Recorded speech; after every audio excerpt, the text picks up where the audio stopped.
13వ అధ్యాయము మనం ధ్యానం చేద్దాం. హెబ్రీ పత్రిక 13వ అధ్యాయము 7వ వచనం నుంచి కొన్ని మాటలు మనం ఆలకిద్దాం. దయచేసి గమనించండి.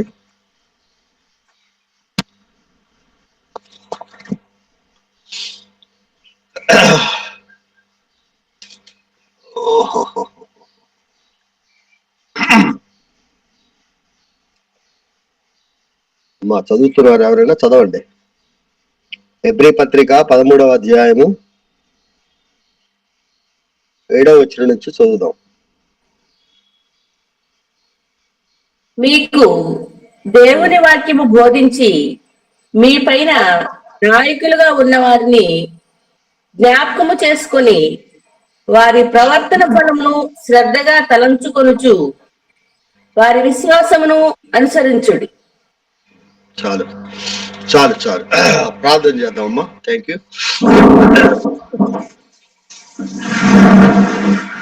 మా తండ్రి పరిశుద్ధుడానికి స్తోత్రాలు.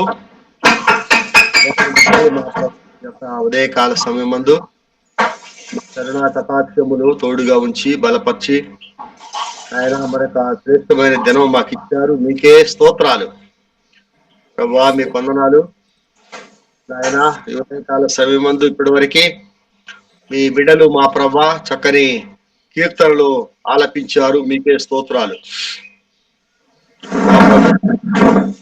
మా తండ్రి. ఉదయకాల సమయమందు లేచి నాయన నీ సన్నిధిలో గడుపుటకు, నీ పాదాల సన్నిధిలో విజ్ఞాపన చేయుటకు, నాయన ఆరాధించుటకు, నీ వాక్యమును ధ్యానించుటకు మాకు ఇచ్చినటువంటి ఈ ధన్యతను బట్టి మీకు స్తోత్రాలు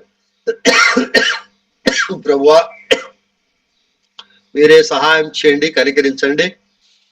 10 నిమిషాలు మా ప్రభా మీ జీవము గల మాటలు మేము మా ప్రభా మా తండ్రి ధ్యానించుటకు, ఆలకించుటకు మీరే అందరి మనసులు మా ప్రభా నీ వాక్యమందు కేంద్రీకృతమై నీ వాక్యమందు దృష్టి పెట్టి మా ప్రభా నిన్ను అనుసరించే భాగ్యము దయచేయమని యేసుక్రీస్తు పరిశుద్ధ నామమున ప్రార్థించి వేడుచున్నాము తండ్రి. ఆమేన్.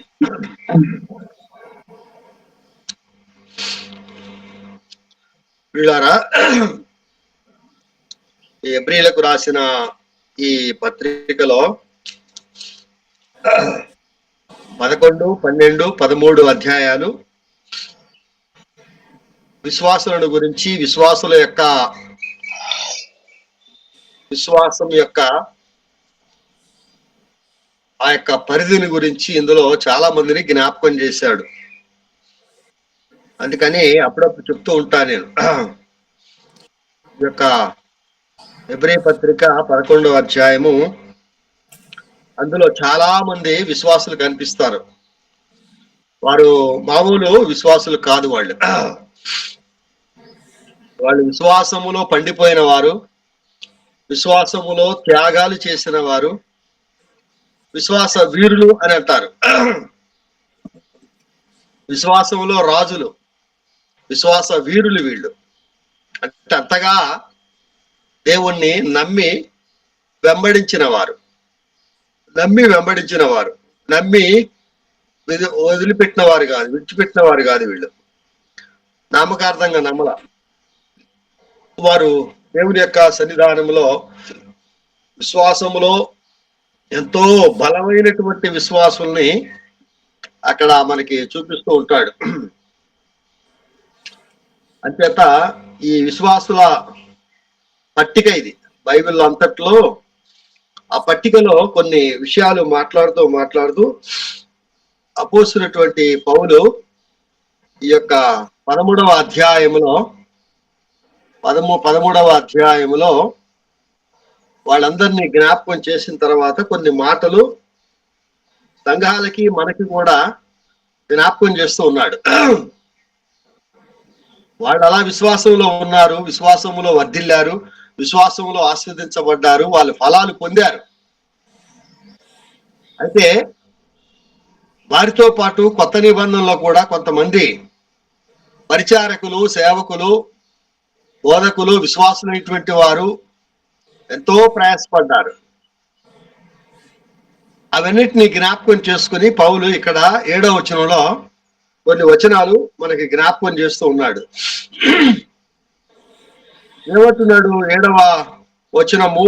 మీరు దేవుని వాక్యము బోధించి మీ పైన నాయకులుగా ఉన్న వారిని జ్ఞాపకము చేసుకొని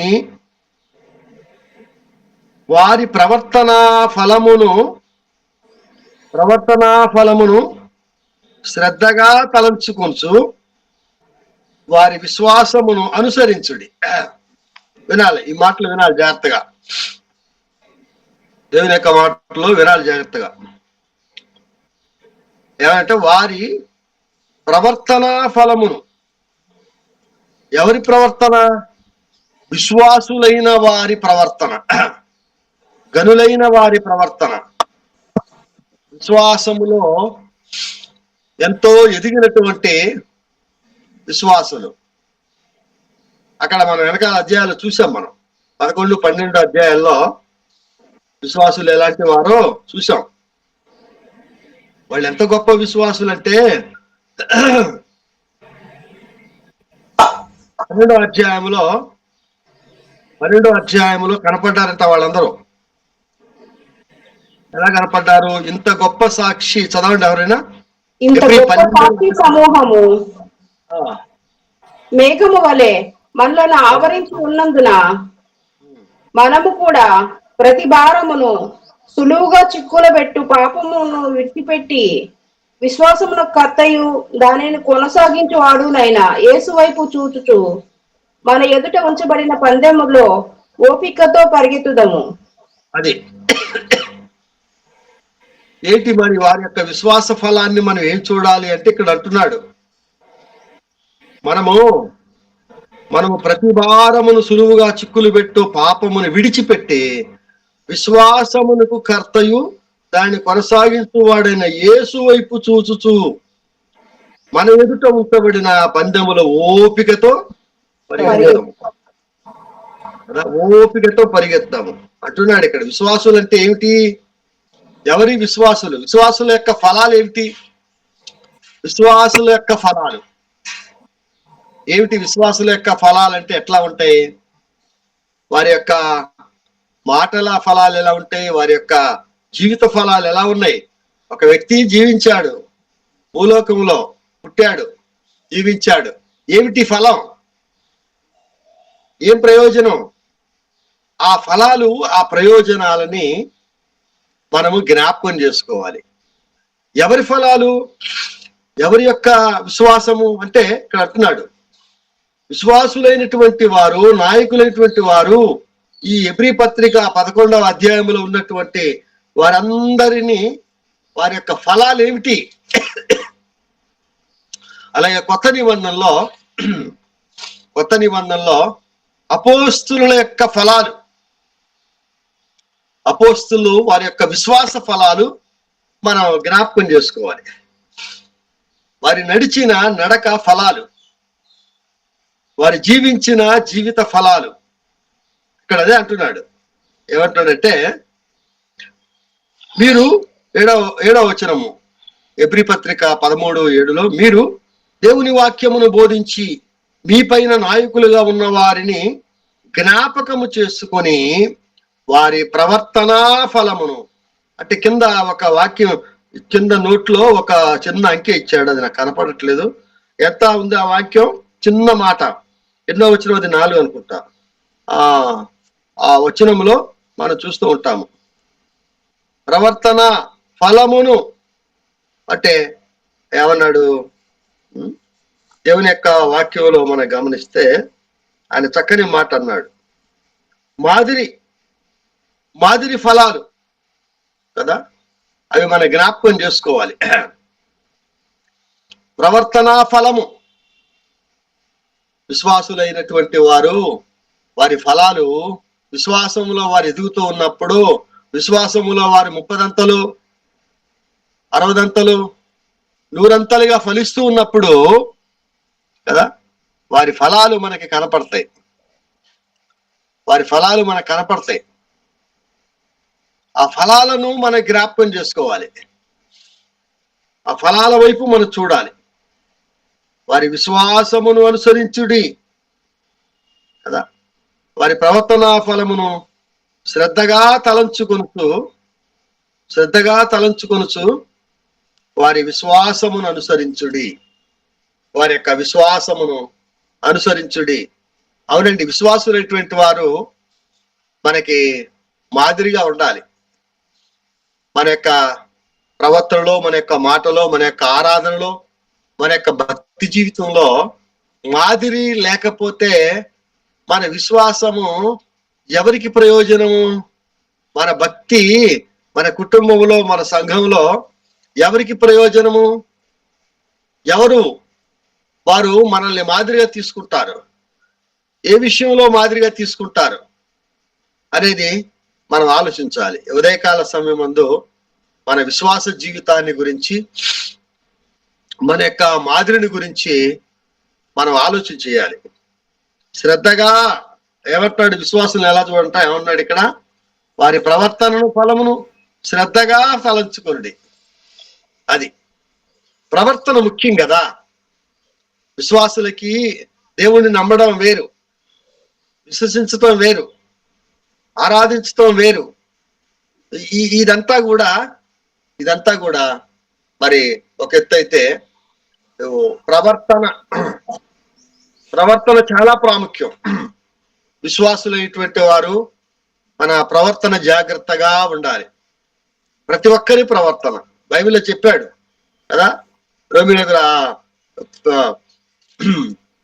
యోహాను రాసిన పత్రికలో చాలా చక్కగా చెప్పాడు. పిల్లలారా, పెద్దలారా, యవనస్తులారా, మీరు మీ ప్రవర్తన జాగ్రత్తగా ఉండాలి.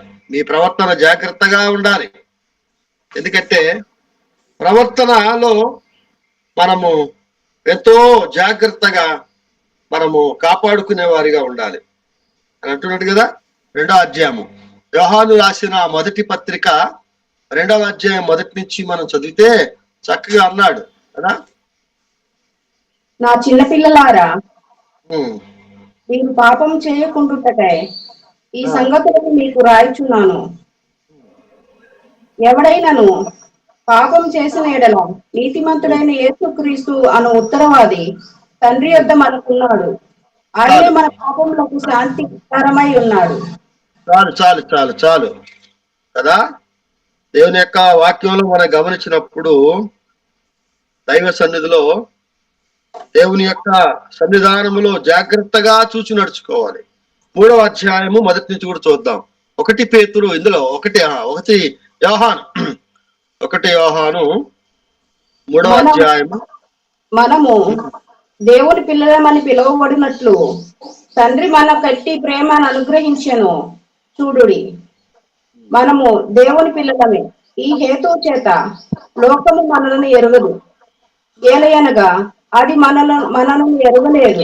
ప్రియులారా, ఇప్పుడు మనము దేవుని పిల్లలమే ఉన్నాము. మనం ఇక చాలు. విశ్వాసులైనటువంటి వారు వారి యొక్క ప్రవర్తన చాలా జాగ్రత్తగా ఉండాలి అంటున్నాడు. ప్రవర్తన ఫలాలు అబ్రహాము, ఇస్సాకు, యాకోబు అనేక మంది భక్తులు వారి యొక్క ప్రవర్తన ఫలములు జాగ్రత్తగా వెతకాలి. అంటే ఇవాళ ఏం వెతుకుతున్నారు? మనుషులు పై మాటలను పట్టుకుని వెతుకుతున్నారు. పై యొక్క బోధలు, పై ఆచారాలు, పద్ధతులు చూసి వాళ్ళు గొప్పవాళ్ళు, వీళ్ళ విశ్వాసులు, వీళ్ళు నిజమైన విశ్వాసులు అని అంచనా వేస్తున్నారు. కాదు. ప్రభు ఏమంటున్నాడంటే వారి యొక్క ప్రవర్తన ఫలాలు, ప్రవర్తన ఎలా ఉంది అది తెలియకుండా మనము ఎప్పుడూ కూడా ఎవరిని అనుసరించకూడదు. వారి ప్రవర్తన ఫలాలు, విశ్వాస ఫలాలు అంటే వారి యొక్క సాక్ష్యము చాలా జాగ్రత్తగా కాపాడుకోవాలి. అందుకని ఈ యొక్క హెబ్రీ పత్రిక 13వ అధ్యాయములో వారి ప్రవర్తన ఫలములు చూడుడి, శ్రద్ధగా ఎంచుకోండి, శ్రద్ధగా తలంచుకోండి, వారి విశ్వాసమును అనుసరించుడి. అందుకని రూతు ఎంత విశ్వాసో, ఆమె ప్రవర్తన ఎలాంటిదో చక్కగా ఆ బోయేజు పలికాడు ఆమెను చూసి.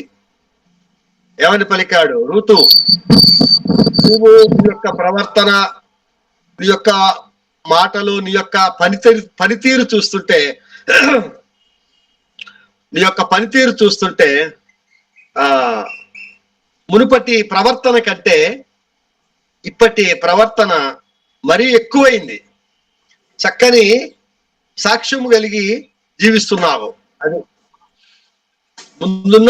ముందున్నట్టు లేదు ఇప్పుడు ఆమె. మోయాబు దేశంలో ఎలా ఉంది? మోయాబు ప్రవర్తన విడిచిపెట్టింది, మోయాబు యొక్క స్నేహం వదిలిపెట్టింది. మోయాబు అంటే లోకము, పాపము. ఆ ప్రవర్తన అంతా మారిపోయింది. అది మారిపోయి ఇప్పుడు ఆమె విశ్వాస యాత్ర చేస్తుంది. విశ్వాస యాత్రలో ఆమె కష్టపడి పనిచేస్తుంది. ఆ పొలంలో పనిచేస్తూ ఉన్నప్పుడు ఆ బోయజ్ అంటున్నాడు, కుమారి నీ ప్రవర్తన చాలా బాగుంది, చక్కని ప్రవర్తన కదా. ఎందుకంటే నువ్వు విశ్వాసికి తగినట్లుగా ప్రవర్తిస్తున్నావు, విశ్వాసులకు తగినట్లుగా మాట్లాడుతున్నావు, విశ్వాసికి తగినట్టుగా సంఘములో పొలములో కష్టపడుతున్నావు, విశ్వాసికి తగినట్టుగా సేవ చేస్తున్నావు కదా. అవును, అలా ఉండాలి. నీ ప్రవర్తన వేరు, నీ మాటలు వేరు, నీ యొక్క జీవితం వేరు. అలా ఉంటే నీ వల్ల ఎవరికి ఏం ప్రయోజనం ఉండదు, దేవుడికి కూడా దుఃఖపడతాడు, ఏం ఫలము లేదు అని. అందుకని ఆయన ఒక దినాన యేసు ప్రభు వారు ఆయన నడుచుకుంటూ ఆయన శిష్యుల్ని వెంటబెట్టుకుని ఆయన వెళ్తున్నప్పుడు త్రోవ ప్రక్కన ఒక అంజూరపు చెట్టు కనపడిందంట. అంజూరపు చెట్టు కనపడితే దాని దగ్గరికి వెళ్ళి వెతుకుతున్నాడట, ఏమైనా ఫలాలు ఉన్నాయేమోనని వెతుకుతున్నాడు. ఆ ఫలాల కొరకు ఆయన ఆ చెట్టు చుట్టూ తిరిగి ఉంటాడు. ఆకులు పచ్చగా ఉన్నాయి, చెట్టు బాగుంది, చూడ్డానికి చెట్టు బాగుంది. కానీ ప్రతి ఆకు ఎక్కడ వెతికినా గాని ఫలములు అనేవి ఏవీ లేవు కదా. యేసుప్రభు వారు ఆయన ఆకలిగా ఉన్నవాడై ఏదో ఫలాలు ఉన్నాయి, చూద్దాం, తీసుకుందాం అనుకున్నాడు. మన జీవితాలు అలాగే ఉంటాయి. యేసుప్రభు వెంటనే ఆయన ఆ చెట్టును శపించాడట, అది ఎండిపోయిందట, ఆ చెట్టు ఎండిపోయిందట.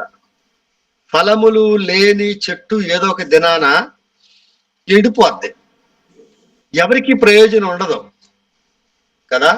అలాగే మన జీవితంలో ఫలభరితమైనటువంటి విశ్వాసములో జీవించాలి, ఫలాలు ఫలించాలి. ఒకప్పుడు ఎలా ఉన్నాం మన విశ్వాసం, నిరుడు ఎలా ఉంది మన విశ్వాసం, 4 ఏళ్ల క్రితం మన విశ్వాసం ఎలా ఉంది, 10 ఏళ్ల క్రితం ఎలా ఉన్నాం, ఇప్పుడు ఎలా ఉన్నాం, అప్పటికి ఇప్పటికి ఏమైనా తేడా ఉందా? భక్తి జీవితంలో, విశ్వాసంలో, ఆరాధనలో, సేవలో, పరిచర్యలో ఏమైనా తేడా ఉందా? అలాగే ఉన్నామా? జాగ్రత్త, మనం దేవునికి పనికొచ్చే వారిగా ఉండాలి, దేవునికి ప్రయోజనకరంగా ఉండాలి మనం. అందుకని ఇక్కడ హెబ్రీలకు రాసిన ఈ పత్రికలో ఆ మాట చాలా జాగ్రత్తగా అంటున్నాడు కదా. మీరు దేవుని వాక్యమును బోధించి మీ పైన నాయకులుగా ఉన్న వారిని జ్ఞాపకము చేసుకునుడి, వారి ప్రవర్తన ఫలమును శ్రద్ధగా తలంచుకునుడి, వారి విశ్వాసమును అనుసరించాలి కదా. ఇలా అనుసరించడానికి విశ్వాసులైనటువంటి వారు, విశ్వాసులు అనబడేవారు ఎలాంటి వారిని అనుసరిస్తున్నారు? పైకి బాహ్యంగా చక్కగా ఉన్నవారిని, లేకపోతే ఏవో ఆర్భాటాలు, అంగులు ఏవో వాళ్ళని అనుసరిస్తున్నారు. వాళ్ళకి విశ్వాసం ఎంత ఉంది, వాళ్ళ ప్రవర్తన ఎలా ఉంది, వారి ఫలాలు ఎలా ఉన్నాయి, వాళ్ళు ఇదేనా యేసు ప్రభు వీళ్ళలో ఉన్నారా, యేసు ప్రభు వాళ్ళలో కనిపిస్తున్నాడా, మాటల్లో కనిపిస్తున్నాడా? జాగ్రత్త, లోకము చూసి మోసపోవద్దు, లోకాన్ని చూసి మనం మోసపోవద్దు. విశ్వాసులను చూసి విశ్వాసమును చూడాలి, బైబిల్లో ఉన్న విశ్వాసమును చూడాలి. పౌలు విశ్వాసం ఎంత గొప్పది, పౌలు కంటే గొప్ప బోధకులు ఎవరు లేరు. చాలా శ్రేష్టమైన విశ్వాసి పౌలు.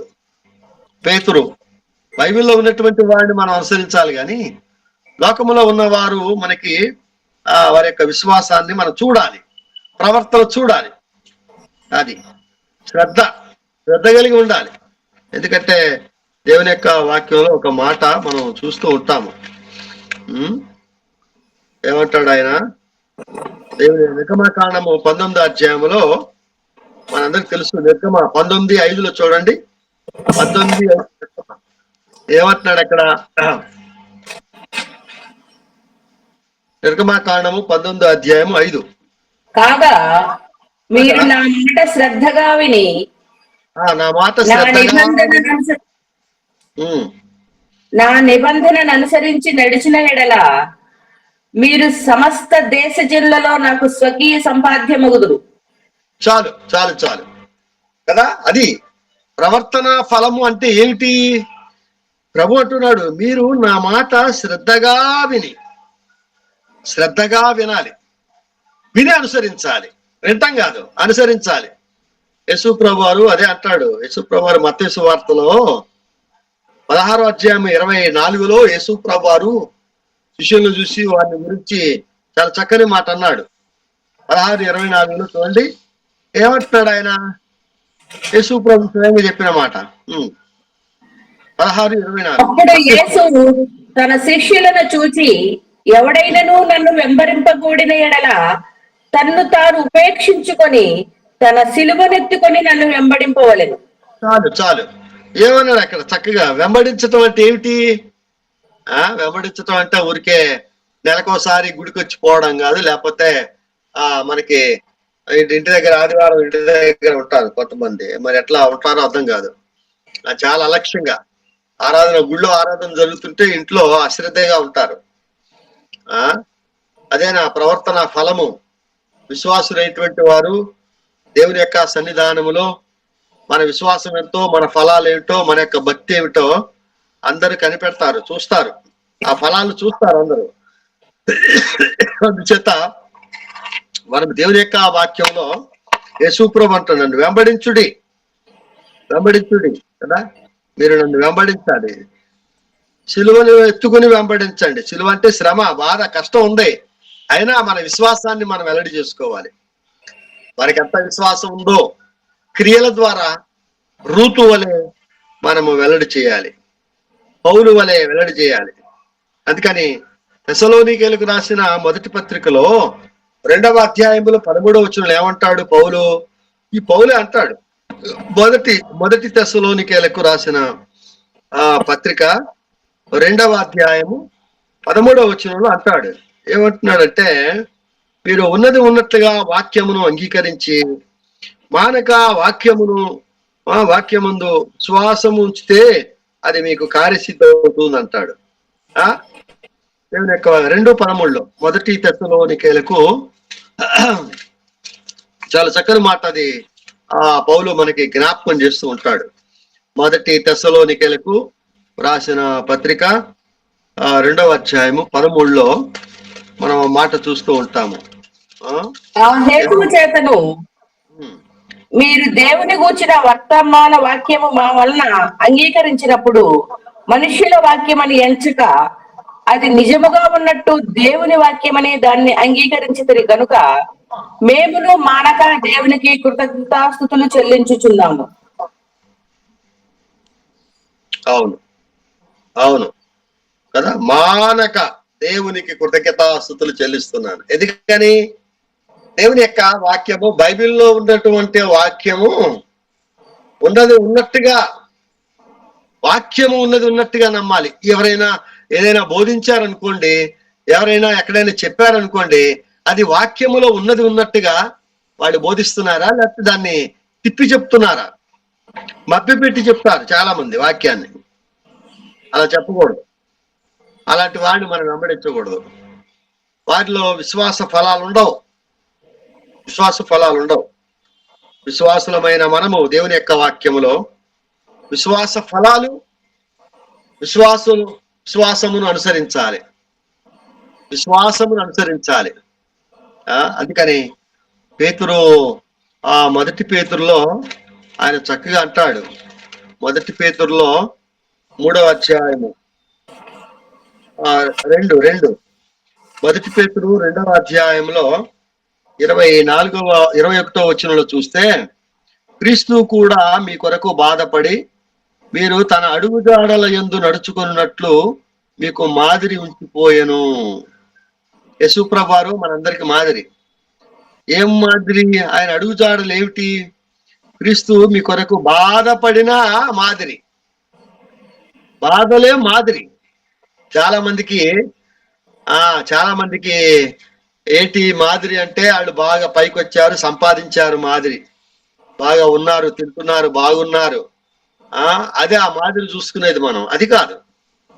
వారి దేవుని కొరకు ఎంత బాధపడుతున్నారు, ప్రభు కొరకు ఎంత ప్రయాసపడుతున్నారు, ప్రభు కొరకు ఎన్ని శ్రమలు పడుతున్నారు, అది మాదిరి. సువార్త కొరకు, సంఘము కొరకు, పరిచర్య కొరకు బాధపడేవారు, ప్రయాసపడేవారు, వారు మనకి మాదిరి అయిన సేవకులు, మాదిరి అయిన విశ్వాసులు. అంచేత ఇక్కడ మాట అన్నాడు, ఏంటి మాదిరి? ఆయన పాపము చేయలేదు, ఆయన నోట ఏ కపటము లేదు, ఆయన దూషింపబడి బదులు దూషింపలేదు, ఆయన శ్రమ పెట్టబడి బెదరక న్యాయముగా తీర్పు తిట్టు దేవునికి తన్ను తాను అప్పగించుకొనెను అంటున్నాడు. కాబట్టి పేతురు చక్కని మాట అంటున్నాడు. క్రీస్తు మన కొరకు బాధపడి తన అడుగుజాడలు, యేసు ప్రభు అడుగుజాడలు ముఖ్యం మనకి. ఆ అడుగు జాడల్లో మనము నడుచుకునే వారిగా ఉండాలి. అంచేత ఈ యొక్క ఉదయకాల సమయం చిన్న వాక్యాన్ని మన మనసులో పెట్టుకుని ప్రార్థన చేద్దాం. మన అనేక అంశాలు మనకు ఉన్నాయి. క్రీస్తు ప్రభు యొక్క అడుగు జాడలు, పౌలు యొక్క విశ్వాసపు యొక్క అడుగుల్లో అడుగేయాలి. విశ్వాసుల యొక్క విశ్వాసము యొక్క అడుగులు, మన ప్రవర్తన ఫలము యొక్క అడుగులు కదా. చేత వాటిని మనం జ్ఞాపకం చేసుకుని అలాగున మనం ముందుకు సాగుదాము. దేవుడి మాటలు దీవించుగాక.